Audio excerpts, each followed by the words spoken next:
इमरान खान ने हमारा गिरेबान पकड़ रखा है।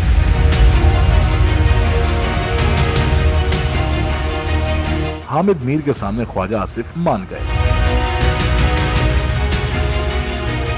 सीनियर सहाफी और एंकर पर्सन हामिद मीर के प्रोग्राम में वजीर दिफा और मुस्लिम लीग नून के सीनियर रहनुमा ख्वाजा आसिफ ने इमरान खान से मुतल्लिक बड़ा एतराफ कर लिया। दूसरी जानिब समाजी राब्ते की वेबसाइट ट्विटर पर सीनियर सहाफी हामिद मीर ने अपने प्रोग्राम का एक मुख्तसर वीडियो क्लिप शेयर किया और ट्वीट में लिखा कि ख्वाजा मोहम्मद आसिफ ने तस्लीम किया कि इमरान खान ने हुकूमत और रियासती इदारों को 1 साल से गिरेबान से पकड़ रखा है और हुकूमत अपना गिरेबान छुड़ा नहीं पा रही, लेकिन उन्होंने बड़े एतमाद से दावा किया कि बहुत जल्द ये गिरेबान इमरान खान के हाथों से आजाद हो जाएगा। शेयर वीडियो में आप देख और सुन भी सकते हैं कि हामिद मीर ख्वाजा आसिफ के सवाल पर जवाब दे रहे हैं कि इमरान खान ने पिछले 1 साल में क्या किया। आपने पूछा है कि इमरान खान ने पिछले 1 साल में क्या किया है। की दस उसने आपकी हुकूमत और पाकिस्तान के रियासती इदारों को यहाँ गिरेबान से पकड़ा हुआ है और आप इतने कमजोर हैं कि गिरेबान छुड़वाना मुश्किल है आपसे। जिसके बाद वजीर दिफा हामिद मीर के जवाब पर इत्तफाक करते हुए कहते हैं, देखिए चले मैं आपकी बात मान लें, दोनों गिरेबान से पकड़ा हुआ है, जल्दी वो गिरेबान जो है वो उस हमारा जो है छूट जाएगा उससे। अच्छा,